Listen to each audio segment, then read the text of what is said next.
This man decided to retire in a home made from an old bus. The results are incredible.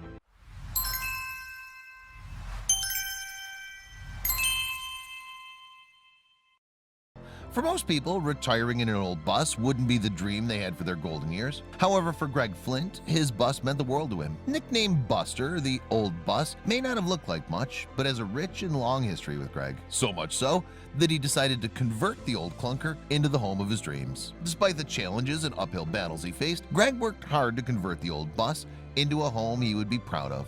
And he certainly succeeded, proving that you can't judge a book by its cover. Greg's converted home has to be seen to be believed. At first glance at Greg Flint's home, one might question its state. The paint on the bus is chipped, and overall appearance shows years of neglect. However, inside is an absolutely stunning example of craftsmanship. The relationship Flint has had with his 1975 Chevy goes back more than 15 years. He obtained the bus through a series of events. These events were triggered after Flint's 4 daughters left home, and he was finally faced with freedom for the first time in a long time. Realizing he wanted more than spending the rest of his days in a large dream home on 10 acres of land, Flint chose to sell the place so he could live in a much more different setting. During this time, one of his friends asked him for a favor. Flint was known around Sandpoint, Ohio as Papa Smurf because of his ability to fix just about anything. A former stonemason and builder, Flint knew his way around tools. So what was the favor? Well, Flint's friend had an old bus that needed to be fixed before they went off to Mexico. Of course, Flint agreed to help, but then something happened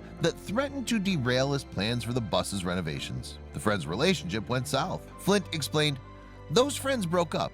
In the meantime, I'd fallen in love with Buster and had a vision for its transformation. I asked to buy it and they gave it to me," the retiree added.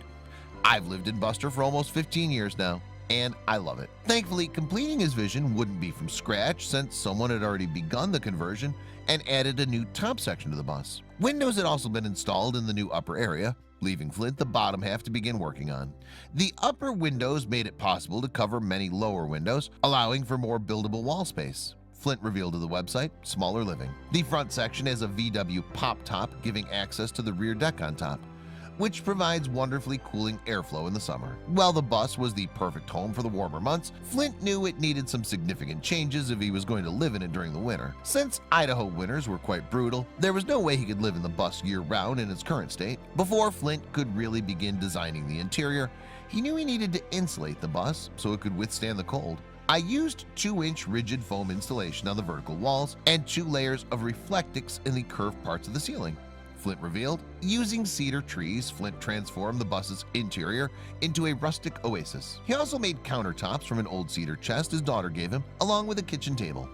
For Flint, the all-natural aesthetic was just what he needed.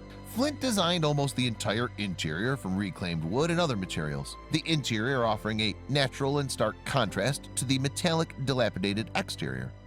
Isn't it beautiful? With the freezing winters of Idaho on the horizon, Flint knew he needed a heating source that would keep the cold out. At first, he settled on an iron wood stove, but it made the interior of the bus way too hot. Thankfully, he was able to craft himself a soapstone stove that was customized to the interior itself. Flint explained, "To winterize the bus, all window glass plus the entrance area gets thickly covered with bubble wrap. I use huge burrito bags full of fall leaves tucked under the bus to insulate the underside. And if that doesn't cover it, I can switch on a small, super efficient radiant space heater if I need to." Despite being an active senior, Flint's income after retirement was quite limited, so he had to look for areas to park that offered sustainable resources. In exchange for having a place to park his home, a friend now lets him watch over an apple orchard. Even though Flint has an apple orchard at his disposal for food, he's found other ways to save as well. The bus has large built-in water and propane tanks and a generator, but I don't use them. I bring in dishwater in buckets which fill the sink.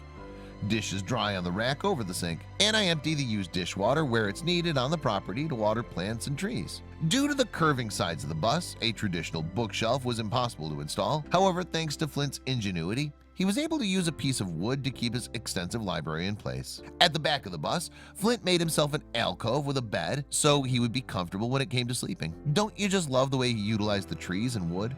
It looks so cozy. Despite the phenomenal renovation Flint achieved, he still has other renovations in store for the good old bus. This is due to his problem with clutter. His cat also doesn't make things easier either. My cat climbs all over inside, and if I get to pacing up and down like when I'm writing, she'll often reach down and snag the hat off my head. Overall, It's amazing how much he accomplished with what was once a broken down bus. Now Flint can live out his days living in a page ripped straight from a fairy tale. Now we have to admit that we're a little jealous.